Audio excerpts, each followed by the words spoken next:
দর্শক স্বাগত জানাচ্ছি TVN24 নিউজ নেটওয়ার্কের নিয়মিত আয়োজন আওয়ার ডেমোক্রেসি অনুষ্ঠানে। আপনাদের সাথে আছি আমি এহসান জুয়েল। প্রেসিডেন্ট ডোনাল্ড ট্রাম্পের প্রশাসন বলছে হরমুজ প্রণালীতে নিরাপদ জাহাজ চলাচল নিশ্চিত করতে ওমানের মধ্যস্থতায় আমেরিকা ও ইরানের আলোচনায় উল্লেখযোগ্য অগ্রগতি হয়েছে। খুব দ্রুতই তারা এই চুক্তিটি করার ব্যাপারে আশাবাদী এবং প্রথম দফায় প্রণালীতে বাণিজ্যিক জাহাজ চলাচল স্বাভাবিক করার পর চূড়ান্ত লক্ষ্য হিসেবে ইরানের পারমাণবিক কর্মসূচি নিয়ে আলোচনা করা হবে, অর্থাৎ দুটি স্টেজ। প্রথমটি হলো আপনি হরমুজ প্রণালী নিয়ে একটা চুক্তি করা হচ্ছে, তারপরে যেই চুক্তিটি হবে সেটি হবে ইরানের পারমাণবিক মূল যে ইস্যু যেটা নিয়ে যুদ্ধ শুরু হয়েছে। তবে বার্তা সংস্থা রয়টার্স একটা ধারণা দিচ্ছে এই চুক্তি সম্পর্কে। তারা বলছে এই প্রস্তাবে ইরান প্রণালী দিয়ে ভিতরে প্রবেশকারী অর্থাৎ ইনবাউন্ড জাহাজ চলাচলের পূর্ণ নিয়ন্ত্রণ এবং বের হওয়া আউটবাউন্ড জাহাজের উপর নজরদারির পাশাপাশি প্রয়োজনে হস্তক্ষেপ করার অধিকার চায়। ইরানের প্রস্তাবিত এই পরিকল্পনাটি হলো প্রণালী থেকে বের হওয়ার জন্য ইরান ও ওমানের মধ্যকার একটি রুট ব্যবহার করা হবে। এক্ষেত্রে ইরানকে অবহিত করার পর ওমানের মাধ্যমে বের হওয়ার অনুমতি দেওয়া হবে। যদিও ইরান শুরুতে উভয় দিকে অর্থাৎ ঢুকা এবং বাইর হওয়া দুটো দিকেই তাদের নিয়ন্ত্রণ চেয়েছিল, কিন্তু নতুন প্রস্তাবে সেটি থাকছে না।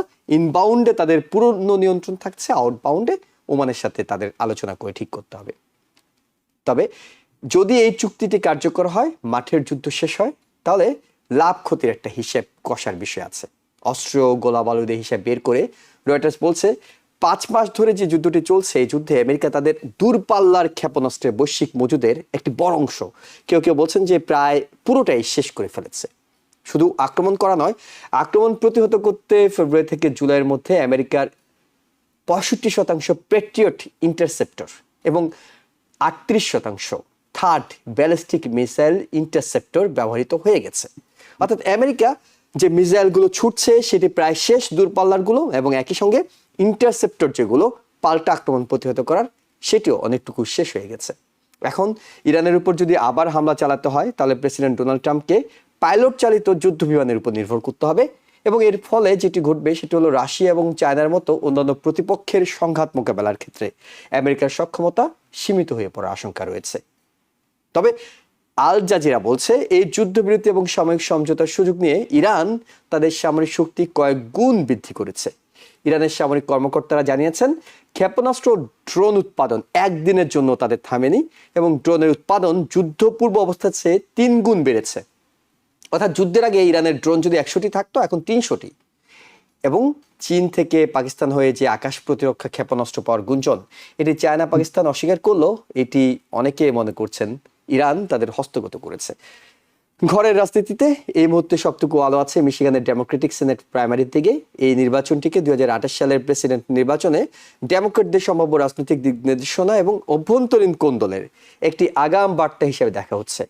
মূল ইস্যু ইসরায়েল ও আইপ্যাক প্রচালনার শেষ দিনগুলোতে ব্যক্তিগত তিক্ততার চরম আকার ধারণ করেছে। এল সায়াদ স্টিভেন্সকে বলছেন যে আমেরিকার সবচেয়ে অযোগ্য প্রার্থী। অন্যদিকে স্টিভেন্স বলছেন যে আমার বিরুদ্ধে ইহুদি বিদ্বেষের অভিযোগ তিনি এনেছেন আল সাইদের বিরুদ্ধে। এই নির্বাচনটি গুরুত্বপূর্ণ কারণ মিশিগান নিজে একটা গুরুত্বপূর্ণ স্টেট, এবং জরিপগুলো আল সাইদ এগিয়ে থাকলেও বহিরাগত বিপুল অর্থ এবং অভ্যন্তরীণ কাদা ছড়াছড়ি প্রমাণ করছে ডেমোক্রেটিক দল বর্তমানে আদর্শিক সংকটে ভুগছে।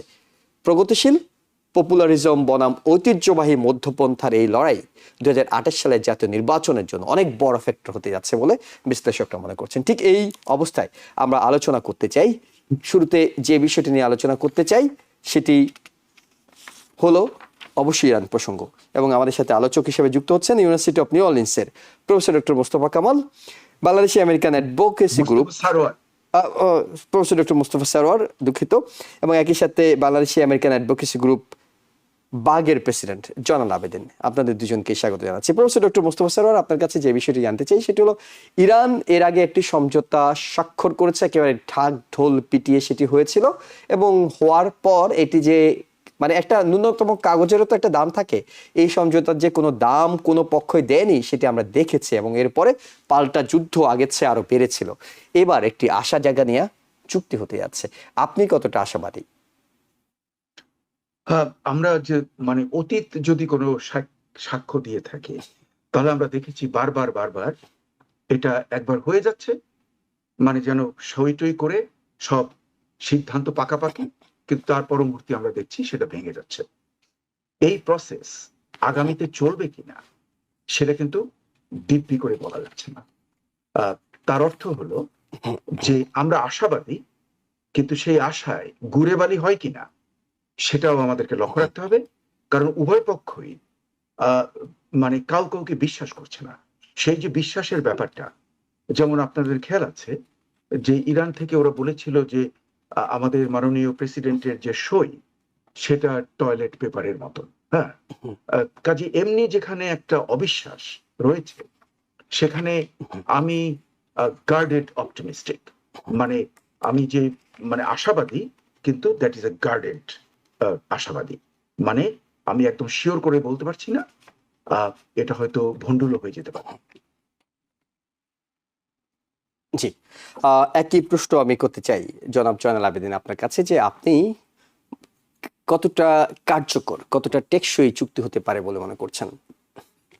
ধন্যবাদ। আমরা তো যুদ্ধের 28শে ফেব্রুয়ারি যখন যুদ্ধ শুরু হলো, তার পরবর্তীতে কমপক্ষে 40 বার আমাদের প্রেসিডেন্ট ডোনাল্ড ট্রাম্প যে শান্তি চুক্তি হয়ে গেছে যে কোনো মুহূর্তে, এবং গতকাল সোমবারও চুক্তিটা ফাইনালাইজ হওয়ার কথা, এই ধরনের আমাদেরকে আশার বাণী শুনিয়ে আসছে। কিন্তু আমরা দেখেছি অতীতে বেশ কয়েকবার, যেমন 14 এপ্রিল মাসে একবার, জুন মাসে একবার, এবং বেশ কয়েকবার যখনই দেখা যায় যে আলোচনাটা এগুচ্ছে প্রথম দ্বিতীয়, মানে একেবারে অলমোস্ট শেষ পর্যায়ে আশাবাদী, তখনই দেখা গেল যে ব্রোক হয়ে যাচ্ছে।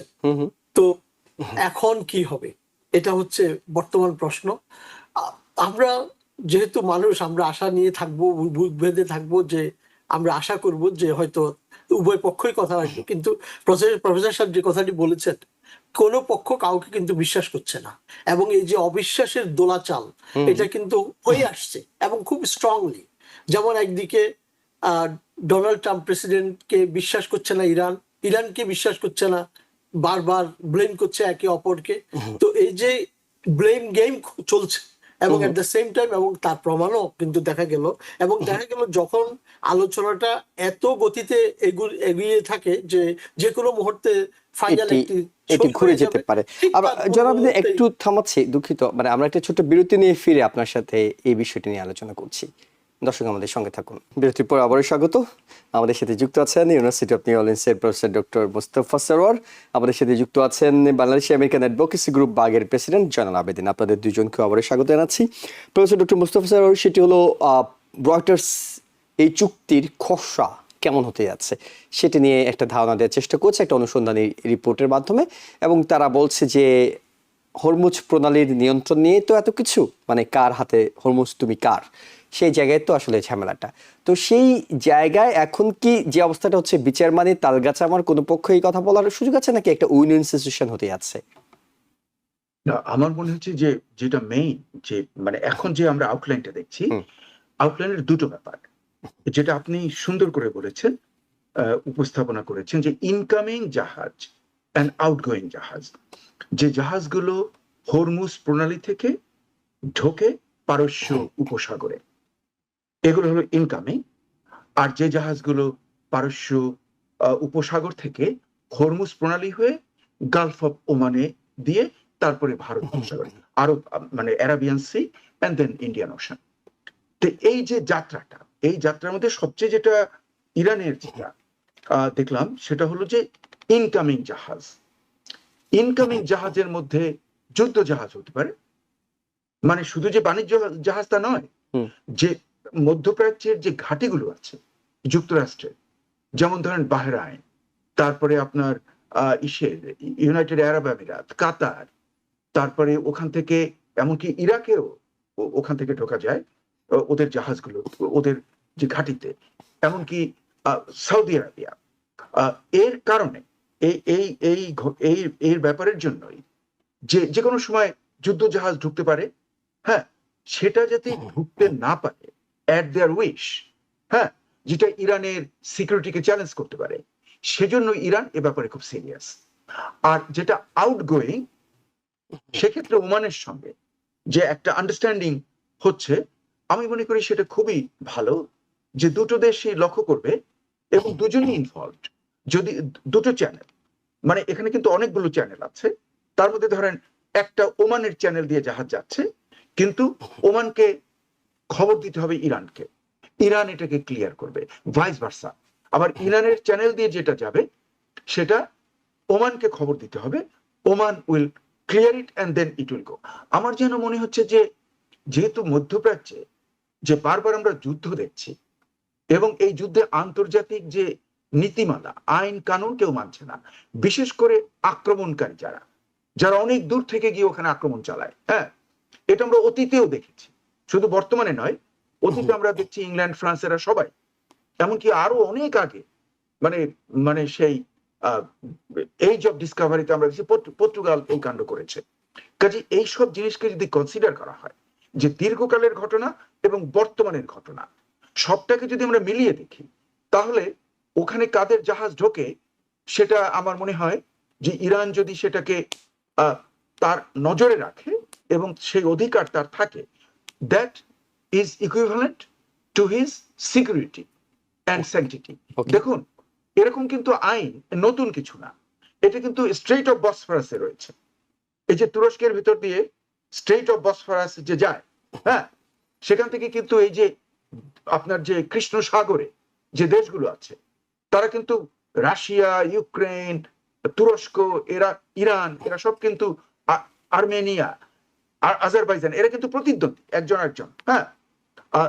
তো এদের জন্য কিন্তু কতগুলো আইন আছে, এগুলো হচ্ছে কি স্পেসিফিক আইন, কোন জলধারায় কি ধরনের আইন হবে, that depends on the local circumstances.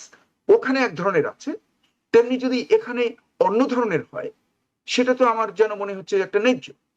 এই জন্য আমি মনে করি যে এই যে চুক্তির যেটা আপনি বললেন স্টেট অফ হরমুজের ব্যাপারটা, এটা যেন আমার মনে হয় যে ব্যাপারগুলো উভয় পক্ষ বলছে এবং তাতে মিউচুয়াল সিকিউরিটির জন্য যা দরকার, যেমন ধরুন যে অন্য দেশে আপনার আছে, ঘাঁটি আছে মধ্যপ্রাচ্যের বিভিন্ন দেশে, কেন প্রশ্ন, কেন কেন এই দেশগুলোতে ব্রিটেনের, ফ্রান্সের, যুক্তরাষ্ট্রের ঘাঁটি রয়েছে, কেন? অর্থ ওরা ওদের সিকিউরিটির জন্য এগুলো করেছে। তাহলে ইরানেরও তো রাইট রয়েছে তার সিকিউরিটির জন্য, যে ইনকামিং জাহাজ কার আসছে, কি ধরনের অস্ত্র নিয়ে যাচ্ছে, এটা তো তার জানার অধিকার রয়েছে। কাজে আমি মনে করি যে স্ট্রেট অফ হরমুজ সম্পর্কে যে ব্যাপারটা, এটা যদি আন্তর্জাতিকভাবে স্বীকৃত হয় এবং গ্যারান্টিড হয়, কারণ আপনি দেখুন কেউ সই করছে কিন্তু পরে ভায়োলেট করছে, শক্তিশালী যে সেটাকে মানছে না, সেটারও আমার মনে হয় রক্ষা কবচ থাকা দরকার। আর এর ভিত্তি করে যদি ভবিষ্যতে নিউক্লিয়ারের ব্যাপারে যদি কোনো চুক্তি হয় মিউচুয়ালি, তাহলে আমরা তো সেটাকে ধন্য ধন্য করব। অসংখ্য ধন্যবাদ আপনাকে। জনাব আবেদিন, আপনার কাছে একটু শুনি, সেটা হলো যে যুদ্ধবিরতির এই সময়টাকে দুপক্ষই আমেরিকা এবং ইরান কতটা কাজে লাগাতে পারলো। আল জাজিরার বিশ্লেষণ বলছে যে এই সময় ইরান তাদের যে সামরিক সক্ষমতা সেটি একটি ড্রোনের জায়গায় 3টি ড্রোন করেছে। অন্যদিকে রয়টার্স বলছে আমেরিকার অস্ত্র ভান্ডার অর্থাৎ দূরপাল্লার মিসাইল এবং ইন্টারসেপ্টর যেগুলো সেগুলো অনেকটাই শেষ হয়ে গেছে। এই মুহূর্তে যদি রাশিয়া কোনো কারণে আল্লাহ না করুক আক্রমণ করে, চায়না যদি কোনো রকম করে, তাহলে আমেরিকার সামরিক সক্ষমতা অনেকটুকু কমে গেছে বলে বিশ্লেষকরা মনে করছেন। তাহলে এটি কি আমেরিকার জন্য এই যুদ্ধে অনেক বড় একটা ধাক্কা হয়ে দেখা দিতে পারে? ধন্যবাদ। ইরানের যেই মিসাইল এবং ড্রোন যে সক্ষমতা তারা শুরু থেকে যেভাবে দেখিয়েছে, এবং আমেরিকান যেই গোয়েন্দারা তারাও স্বীকার করেছে যে ইরানের যে প্রোডাক্টিভিটি এবং তাদের যে কোয়ালিটি আগের চাইতে কিন্তু বেড়েছে। প্রোডাকশন যেহেতু বেড়েছে, আপনি বললেন 3 গুণ, এবং তারা শুধু প্রোডাকশন বাড়ায়নি, কোয়ালিটির দিক থেকেও তারা অত্যন্ত ডে বাই ডে চ্যালেঞ্জিং জিনিসগুলো কিন্তু আনতে সক্ষম হয়েছে, যেটা তাদের সক্ষমতার একটা বড় প্রমাণ এবং তাদের টিকে থাকার একটা বিশেষ মাধ্যম হিসেবে তারা দেখছে। আর দ্বিতীয় যে জিনিসটি যে আমেরিকার জন্য, আমেরিকার যে দূরপাল্লার ব্যালিস্টিক মিসাইল বলেন, আর এই কারণ যদি খরচের দিক থেকে আপনি হিসাব করেন, দেখা যায় ইরান $20,000 দিয়ে যে কাজটা করতে পারছে। আমেরিকার কস্টটা বেড়ে যাওয়ার আরেকটা কারণ হলো যে তাদেরকে কোটি কোটি ডলার কিন্তু একটা ওয়েপনের এগেনস্টে খরচ করতে হচ্ছে, যার ফলে এই যুদ্ধে যে খরচের পরিমাণ যদি আমরা হিসাব করি, ইরান খুব কম খরচে কিন্তু এই যুদ্ধটা কিন্তু চালাচ্ছে। এবং তাদের যেই মিসাইল বলেন, ড্রোন বলেন এবং অন্যান্য যেই সক্ষমতাগুলো তারা দেখিয়েছে, অন্যদিকে চায়না এবং রাশিয়া থেকে তারা যে লজিস্টিক সাপোর্ট গুলো পেয়েছে, এবং যদিও চায়না অস্বীকার করছে যে চায়না, আমরা ইদানিংও শুনেছি যে প্রায় 400 মিসাইল যেগুলা ইন্ডিভিজুয়াল ক্যারি করতে পারে এই ধরনের তারা সাপ্লাই দিয়েছে। এই পুরো জিনিসটা এটা ইরানের ভান্ডারে বর্তমানে যে জিনিসগুলো আছে এটা পেন্টাগনও স্বীকার করছে, সেনকম স্বীকার করছে এবং অন্যান্য যত গোয়েন্দা আছে সব গোয়েন্দা সংস্থাগুলো স্বীকার করছে যে ইরানের সক্ষমতার কথা। এখন প্রশ্ন আসতে পারে যে আমেরিকার যে অবস্থা, যেহেতু একদিকে আমেরিকার যে দূরপাল্লার যে অস্ত্রশস্ত্রগুলো অনেকটা ঘাটতিতে পড়ে গেছে, যেমন কয়েকদিন আগে আমরা দেখছিলাম যে 24 ঘন্টার মধ্যে ইরানকে এমনভাবে হুমকি দেওয়া হলো যে দ্বিতীয় বিশ্বযুদ্ধের পরে এমন কোনো আগ্রাসন বা এমন কোনো ইরান আর দেখেনি, এই ধরনের একটা ব্যবস্থা নিবে আমাদের প্রেসিডেন্ট ঘোষণা দিলেন। ঠিক তার 24 ঘন্টা পরেই বলা হলো যে ইরানের সমৃদ্ধির কথা চিন্তা করে এবং মিত্রদের অনুরোধে এই যুদ্ধ থেকে পিছিয়ে আসলেন। তো এখানে একটা কিন্তু লজিস্টিক্যালি হয়তো আমরা ধরে নিতে পারি যে এটা আমেরিকাও স্বীকার করছে যে বর্তমানে যদি আমেরিকা এই যুদ্ধটাকে ইরানের এগেনস্টে কন্টিনিউ করে, তাহলে অদূর ভবিষ্যতে যে কথাটির আশঙ্কা উড়িয়ে দেওয়া যায় না, যেহেতু চায়না একটা কম্পিটিটিভ কান্ট্রি, যে কোনো সময় যে কোনো কিছু ঘটতে পারে। রাশিয়া হেল্প করছে পর্দার অন্তরালে, যে কোনো সময় ফিল্ডে এসে যেতে পারে, যেটা আমেরিকার জন্য সুখকর হবে না। এবং সেই দিক চিন্তা করে আমেরিকাকে সিদ্ধান্ত নেওয়া উচিত, যেটা গোয়েন্দা সংস্থা থেকে শুরু করে আমেরিকার যেই যত মানে জেনারেলরা পর্যন্ত সেই ব্যাপারে প্রেসিডেন্টকে সেভাবে অ্যাডভাইস করছে বলে আমাদের ধারণা এবং আমরা বিভিন্ন মাধ্যমে জানতে পাচ্ছি। প্রফেসর ডক্টর মুস্তাফা সরোয়ার, আপনি খুবই গুরুত্বপূর্ণ একটি কথা বলেছিলেন একদম শুরুতে, অর্থাৎ বলছিলেন যে কেউ তো কাউকে বিশ্বাস করে না, চুক্তিটা কার্যকর কিভাবে হবে। এক্ষেত্রে আরেকটা জায়গা খুবই গুরুত্বপূর্ণ হয়ে ওঠে, সেটা হলো মেডিয়েটর হিসেবে কারা কাজ করছেন, মধ্যস্থতাকারী কারা।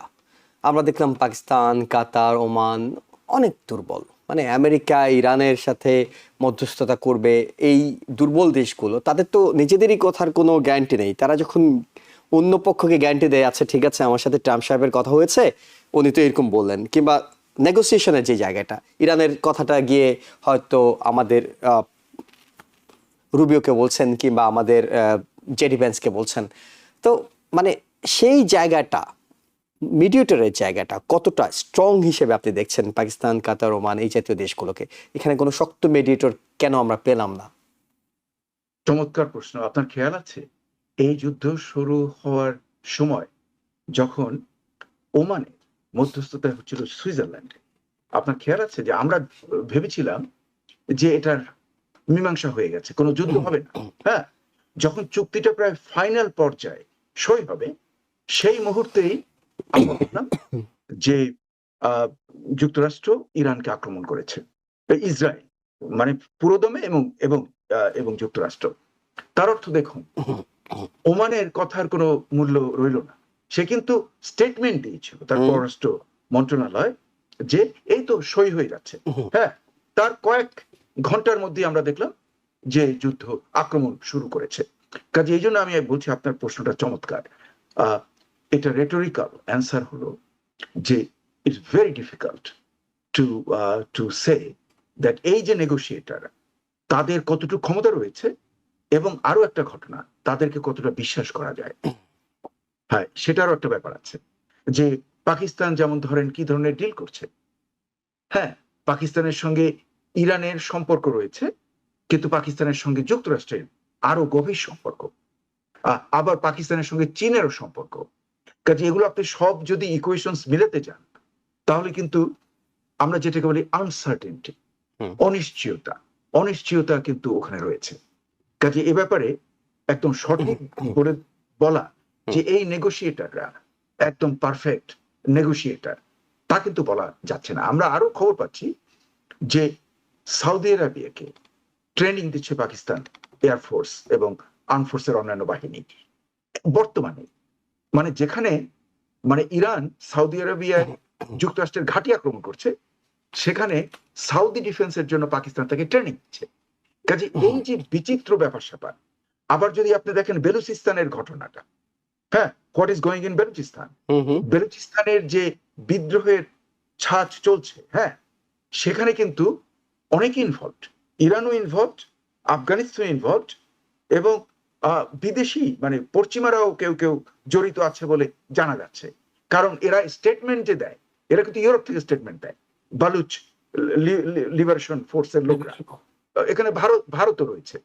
কাজে the point which I am trying to make, যে এমনি একটা পরিস্থিতিতে যেখানে কোনো কাউকে ততটা বিশ্বাস করা যাচ্ছে না, তবু আমরা যারা মানুষ, সাধারণ মানুষ, আমরা তো আমরা তো চাই এই যুদ্ধটা শেষ হয়ে যাক।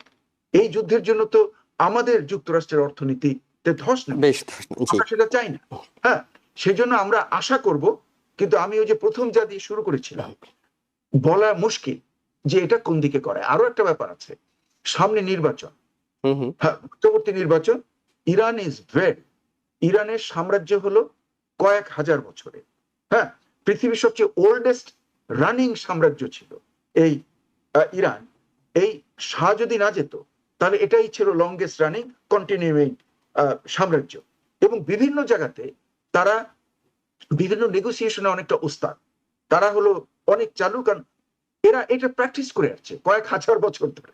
কাজে ওরা অনেক চালু, এবং ওদের সঙ্গে আমাদের যারা যাচ্ছে নেগোসিয়েশনসে, সেখানে আপনি একজন ক্রিপ্টোকারেন্সির লোককে পাঠিয়েছেন, হ্যাঁ, আরেকজন কন্ট্রাক্টরকে পাঠিয়েছেন। এরা কি আর ওরা সমস্ত পিএইচডি ওয়ালা লোকজন, আর ওই দীর্ঘ হাজার বছরের মানে আমরা বলি নেগোসিয়েশন তো এখানে মানে যারা নেগোসিয়েশন করছেন দুপক্ষের হয়ে, সেটা গুরুত্বপূর্ণ মিডিয়েটরের পাশাপাশি কালচারাল মেমোরি রয়েছে। তো সেগুলো যদি আপনি লক্ষ্য করেন, তাহলে আমি মনে করি যে আমি কিন্তু খুব একটা আশাবাদী যে হতে চাই, সেটা আমি আসলে পাচ্ছি না। বাট যদি হয়ে যায়, তাহলে তো vice president JD Vance pass করলেন অনেকটা। হ্যাঁ, তাহলে তো তার ইম্প্যাক্ট বিরাট। কিন্তু আমার যেটা মনে হচ্ছে যে মধ্যবর্তী নির্বাচন পর্যন্ত এটাকে ঠেলে দেওয়ার জন্য ইরান ট্রাই করবে, চেষ্টা করবে। কারণ সে যতই ট্রাই করবে, আর বেশি দেরি নেই তো, আর যদি একটা মাসও সে ঠেলে দিতে পারে এই নেগোসিয়েশন, তাহলে কিন্তু হয়তো রিপাবলিকানদের খবর হয়ে যাবে। ওকে, আমরা সেই বিষয়গুলোতে তাহলে একটু আলোচনায় আসি। সেটা হলো ডেমোক্রেট রিপাবলিকানরা কি করছে। যুদ্ধ নিয়ে তো আমাদের অনেক আলোচনা, এবং দেশের খবর নেওয়ার আসলে অনেক সময় আমরা পাই না। তো সেই জায়গায় আমরা মিশিগানে যে নির্বাচনটি হচ্ছে, সেখানে ডেমোক্রেটদের জন্য এটি খুবই গুরুত্বপূর্ণ, এক ধরনের অ্যাসিড টেস্ট। কোন দিকে আসলে ডেমোক্রেটিকরা সামনে 2028 সালে নির্বাচনে যেতে পারে। আমরা আল সায়েদ এবং স্টিভেন্সের বিষয়গুলো সেখানে জানি যে সেনেটর হিসেবে দুজনেই লড়ছেন, একজন প্রগতিশীল, একজন একেবারে পুরনো ধারার ডেমোক্রেট।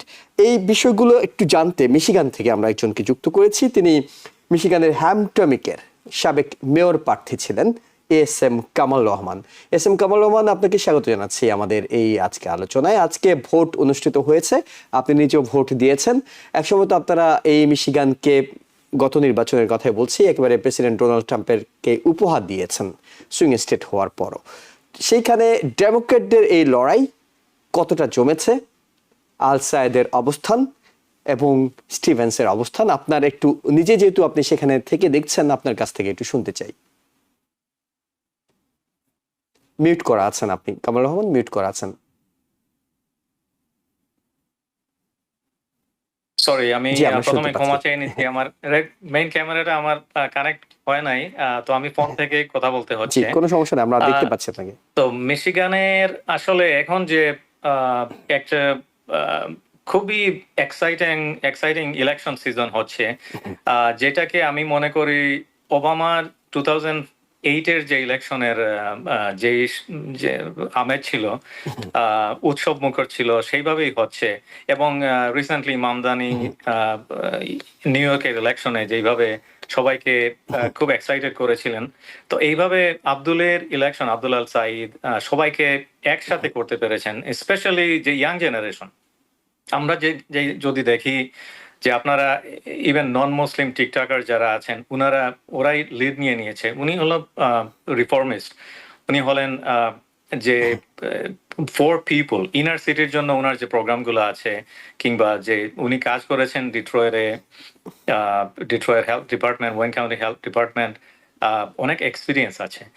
আর এইবার এইটা নেশন ওয়াইড একটা সাড়া দিচ্ছে, কারণ সবাই ক্লোজলি ফলো করতেছে এই সুইং স্টেটে। কারণ আপনি বলছেন যে ডোনাল্ড ট্রাম্পের ইলেকশনে মিশিগান একটা পিভটাল রোল প্লে করছে। তো এইবারও আপনি যে জায়গায় যান, শুধু মুসলমান না, মুসলমান তো একটা part of the voting block.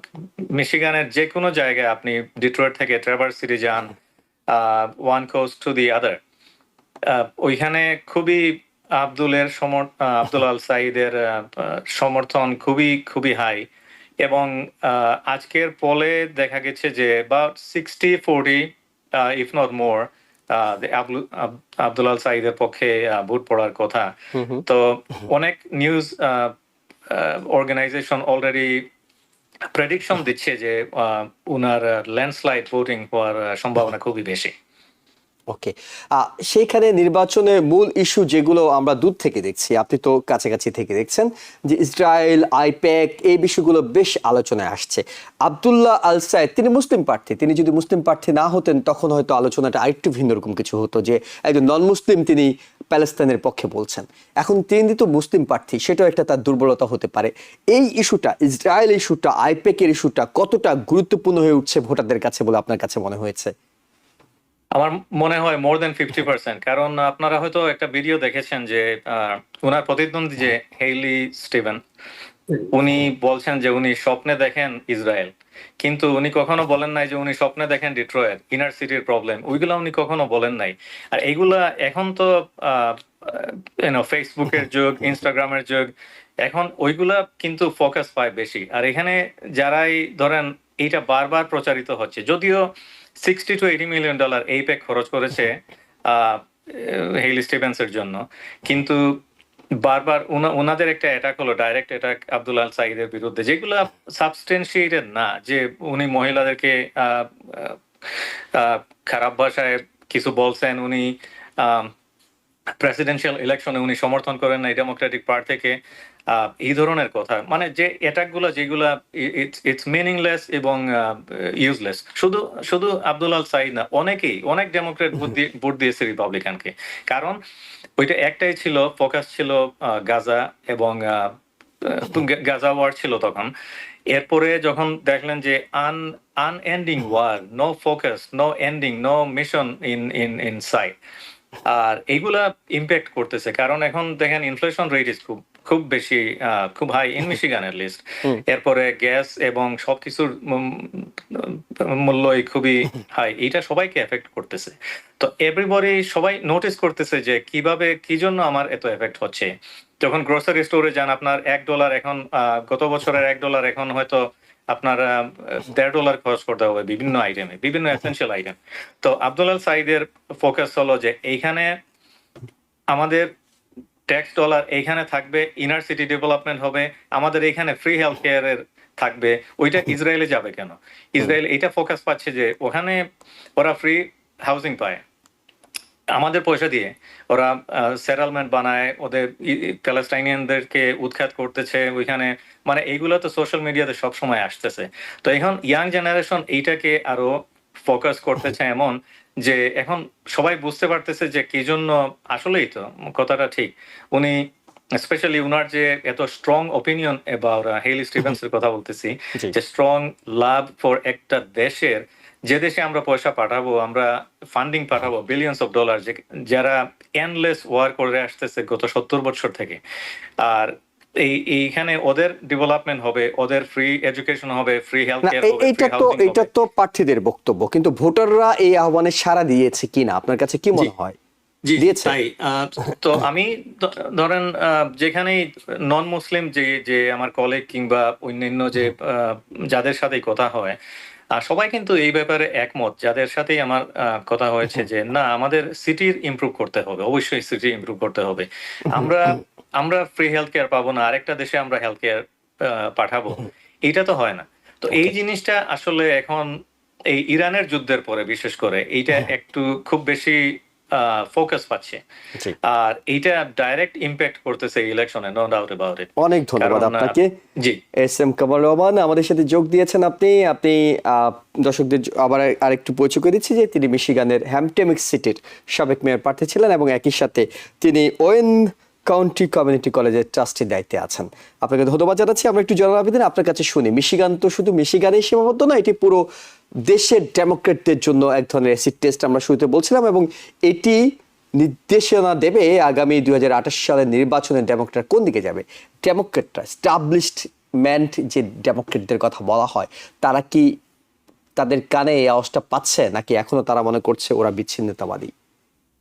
Recently আমরা যেই পুলগুলো দেখতেছি, রয়টার্স, সিএনএন, যেসব পুলগুলো এই গত এক সপ্তাহ ধরে, এবং অবশ্যই মিশিগান এসছে, যেহেতু মিশিগানে আজকেই নির্বাচন হচ্ছে, ইতোমধ্যে হয়তো অনেকটা রেজাল্ট এসেও গেছে, কারণ 8টায় তো ক্লোজ হওয়ার কথা, কোনো কোনো ক্ষেত্রে 9টায় ক্লোজ হবে।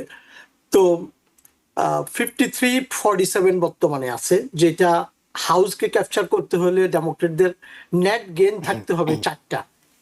তো আমরা যেটা দেখতেছি আজকে শুধু মিশিগানে নয়, আজকে মিশিগানে হচ্ছে, ভার্জিনিয়া হচ্ছে, ক্যানসাসে হচ্ছে, মিজোরিতে হচ্ছে, এবং ওয়াশিংটনে আজকে প্রাইমারি চলছে।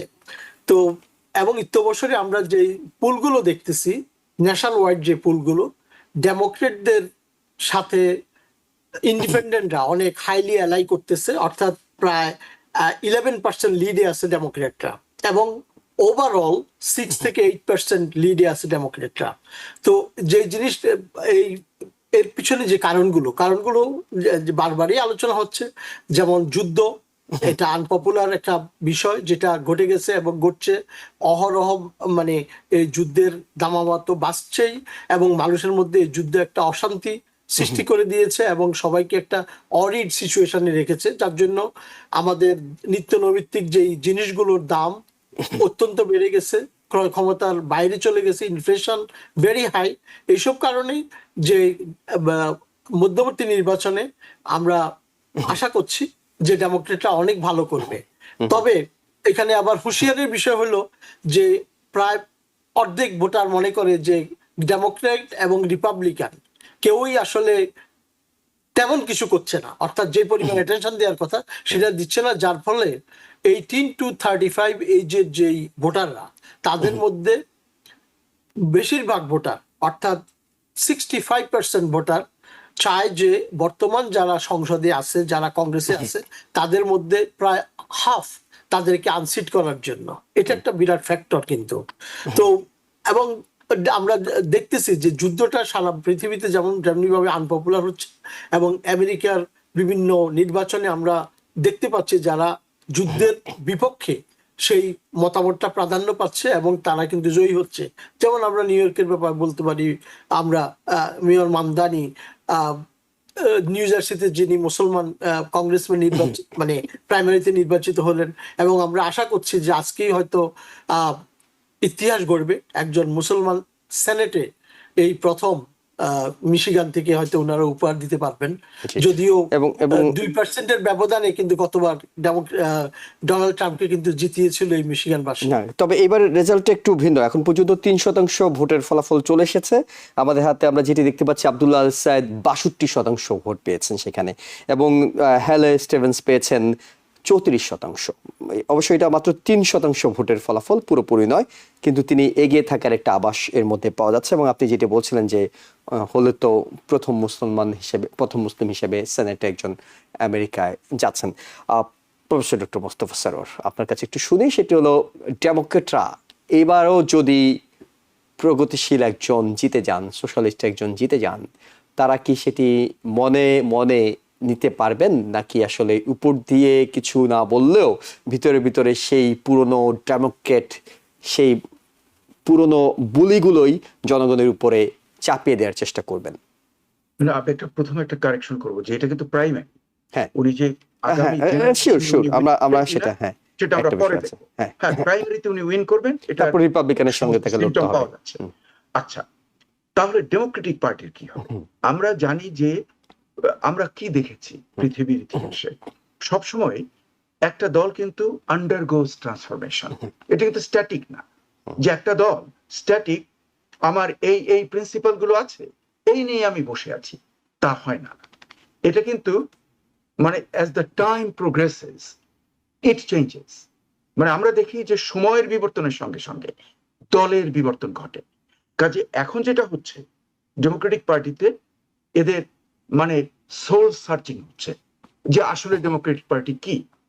মানে সে তো জনসাধারণের অনেক কথা বলে, কিন্তু স্পেসিফিক্যালি যে এখন দুটো হয়ে গেছে, একটা প্রোগ্রেসিভ উইং আর আরেকটা হলো, আমি কনজারভেটিভ বলবো না, আমি বলবো অর্থোডক্স উইং। এই দুটো যে টানাপোড়েনের মধ্যে দিয়ে আমার ধারণা যে আমি এখানে হেগেলিয়ান ডায়ালেকট্রিককে করব, অ্যাপ্লাই করব, যে এই যে এদের মধ্যে যে একটু আমি বলবো এটাকে নন অ্যান্টাগনিস্টিক কন্ট্রাডিকশন, এরা কিন্তু কেউ কারোর সঙ্গে মারামারি করছে না, আলটিমেটলি এরা মিলে যাবে, যদিও মনের মধ্যে হয়তো আশা নিরাশা দুঃখ থাকবে, কিন্তু আমার ধারণা যে এরা আবার এক হয়ে যাবে এবং এভাবেই বিভক্ত আবার ইউনিটি, ঝগড়া আবার মীমাংসা, এমনি করে করে এই দলটা ultimately it will take another form. I think বর্তমানে একটা ট্রানজিশন চলছে, এটা একটা অন্তর্বর্তীকালীন ট্রানজিশন যেখানে এই সংঘর্ষগুলো চলছে। তবে যে নবীন জেনারেশন, যেটা ইয়াং জেনারেশন, তারা যেভাবে এই প্রোগ্রেসিভ উইং এর দিকে ঝুঁকে পড়ছে, তাতে মনে হচ্ছে যে সামনে এই প্রোগ্রেসিভ উইং এরই more elements will be adopted in the Democratic party. কিন্তু ওই অর্থোডক্সেরও থাকবে, কিন্তু ইয়াংদের বেশি থাকবে, কারণ ইয়াংরাই তো সামনে পৃথিবী, সামনে সময়ের আত্ম। মোস্তফা স্যার, মানে আপনি কোনো আশঙ্কা দেখছেন কি এই যে টানাপোড়েন দলের ভিতর ডেমোক্রেটদের, এটি মধ্যবর্তী নির্বাচনে ডেমোক্রেটরা যে ফসল ঘরে তোলার জন্য অপেক্ষায় আছে সেখানে কোনো বাধা হয়ে উঠতে পারে? আমার ধারণা না, তা হবে না। তার কারণটা কি, মানে হয়তো সাম মাইনর এলিমেন্টস অফ দ্য, ধরেন লেটস সে প্রোগ্রেসিভ গ্রুপ কোথাও কোথাও খুব ভালো করেছে আর অর্থোডক্স গ্রুপ অতটা ভালো করেনি, কিন্তু দেখা যাবে যে হয়তো যখন জেনারেল ইলেকশন হবে তখন ওই অর্থোডক্সির যারা আছে তাদের মধ্যে অল্প কিছু, হ্যাঁ, মানে that statistically could be insignificant. আমার ধারণা তাই, আই মাইট বি কমপ্লিটলি রং, কিন্তু আমার যেন মনে হচ্ছে যে আলটিমেটলি এদের যে প্যাচ আপ হবে তাতে হয়তো কিছু লোক মন খারাপ করে বসে থাকবে, কিন্তু ওভারঅল আমার যেন মনে হয় প্যাচিংটা যে হবে তাতে ডেমোক্রেটিক পার্টির majority will align with one candidate এবং একটা রিস্টার্ট দেওয়ার সুযোগ তারা পাবে, রিস্টার্ট দিতে হবে ডেমোক্রেটিক পার্টিকে যদি তারা ফসল গড়ে তুলতো। একেবারে শেষ পর্যায়ে আছি, এস এম কামাল রহমান, আপনার কাছে সবশেষ একটা প্রশ্ন রেখে আমরা শেষ করবো আলোচনাটা। সেটি হলো যে যেটি প্রফেসর ডক্টর মোস্তফা স্যার বলছিলেন যে দিস ইজ প্রাইমারি, মানে এটি হয়ে গেলে তো আর মানে তিনি সেনেটর হয়ে গেলেন বিষয়টি নয়। রিপাবলিকান প্রার্থীর সঙ্গে আমরা যদি তর্কের খাতিরে ধরে নিই যে আব্দুল্লাহ আল সায়েদ জিতলেন, কারণ এখন পর্যন্ত আমি কথা বলতে বলতে 5% ভোটের ফলাফল পেয়ে গেলাম, সেখানেও সে 62-34% আছে। তো সেখানে তিনি যদি জিতেন, রিপাবলিকান প্রার্থীকে হারিয়ে সেনেটে যাওয়ার তার সম্ভাবনা কতটুকু? জি, ধন্যবাদ। খুবই গুরুত্বপূর্ণ কোয়েশ্চন। আপনি দেখেন না, নিউ ইয়র্কের ইলেকশনে মামদানিকে হারানোর জন্য উনি প্রাইমারিতে উইন করার পরেও ইভেন রিপাবলিকান পার্টি উনার পেছনে লেগেছিল, সেম ক্যান্ডিডেট দিয়েছিল একজন ডেমোক্রেটকে দিয়ে। তো এখন মিশিগানে এটা অবশ্যই ইভেন হার্ডার হবে, কারণ হলো এখানে দেখেন সেম অ্যানাদার কান্ট্রি ইনভলভড, ওইখানে মিলিয়নস অফ ডলার কিন্তু ওই এইপ্যাক দুই দিকেই পয়সা দিয়েছে, হেইলি স্টিভেনকে দিচ্ছে এবং মাইক রজার্সকেও দিচ্ছে। কারণ হলো ওরা দেখছে, ওরা কেয়ার করে না যে ইন্ডিভিজুয়াল হিসাবে, ওরা কেয়ার করে ইনভেস্টমেন্ট হিসাবে। মাইক রজারকে কেয়ার করে না, মাইক রজারের ভোটের কেয়ার করে। তো ওইটা আব্দুল্লাহ সাইদের ভোটটা ওরা কিনতে পারে নাই, পারবেও না ইনশাআল্লাহ। আর তো ওই হেইলি স্টিভেন্সের যে সমর্থক আছে ওনারা অলরেডি কথাবার্তা শুরু করে দিয়েছেন যে একটা গ্রুপ আছে যারা কোর জায়নিস্ট যে গ্রুপটা আছে, এরা অলরেডি কথাবার্তা শুরু করে দিয়েছে, ওনারা সমর্থন দিবেন মাইক রজার্সকে। তো এইটা অবশ্যই, general election is always difficult, কিন্তু আমার মনে হয় ওই সিমিলার এফেক্ট হবে যে অনেকে আবার যারা পার্টি লাইনে যারা ভোট দিবেন তারা তো ডেমোক্রেট অবশ্যই আসবে, আর অনেকে কিন্তু এবার এই গাজা এবং ইরান ইস্যু এবং ইসরায়েল ইস্যুটা এখন মিশিগানে অ্যাটলিস্ট মিশিগানের inflation 4%, 0.5% more than the national average. এইটা এফেক্ট করতেছে এভরিবডিজ পকেট। অ্যান্ড এই যে মেসেজটা যে আমাদের টাকা আমাদের এখানে থাকবে, আমাদের প্রবলেম সলভ করার জন্য থাকবে, এইটা মাইক রজার্স কিন্তু বলতেছেন না। উনি যে কোনো সময় ওনারা যে প্রোগ্রামে যান, ওনাদের কমিটমেন্ট প্রথমেই আসে আমার কনস্টিটিউয়েন্সি না, ওইটা আসে আমার যে আমার সমর্থন সবসময় থাকবে ইসরায়েলের। এইটা কিন্তু সবাই নোটিস করতেছে। আর আমার মনে হয় ওইটা যদিও ডিফিকাল্ট হয়, তবে জেনারেল ইলেকশনে বোরিং পার্সেন্টেজও বেশি পড়ে প্রাইমারির চেয়ে। আর এই পার্সেন্টেজটা আমার মনে হয় ইকুয়ালি থাকবে, হয়তো একটু ক্লোজ হবে আর কি, অ্যান্ড ভেরি ডিফিকাল্ট রেস হবে। তো আমি আশা করি যে রেজাল্টটা যাতে প্রাইমারিতে এবং ইয়েতে জেনারেল ইলেকশনে ওনার সম্ভাবনা রিলেটিভলি হাই আব্দুল আল সাঈদের। জি, অনেক ধন্যবাদ আপনাকে আমাদের সাথে মিশিগানের সাথে যুক্ত হয়েছেন। একই সাথে নিউ অরলিন্স থেকে প্রফেসর ডক্টর মোস্তফা সরোয়ার এবং নিউ ইয়র্ক থেকে বাংলাদেশ আমেরিকান অ্যাডভোকেসি গ্রুপের প্রেসিডেন্ট জনাব আবেদিন। আপনাদের তিনজনকেই ধন্যবাদ জানাচ্ছি আমাদের সাথে আলোচনায় যুক্ত হওয়ার জন্য, এবং একই সাথে দর্শকদেরকে ধন্যবাদ জানাচ্ছি এতক্ষণ আমাদের সঙ্গে থেকে আলোচনা শোনার জন্য। ভালো থাকবেন। TBN 24 টেলিভিশন দেখতে আজই কল করুন 7187776556। লগ ইন করুন www.totalcablebd.com। নিউ ইয়র্ক থেকে সম্প্রচারিত TBN 24 টেলিভিশন বিশ্বজুড়ে বাঙালির কণ্ঠস্বর।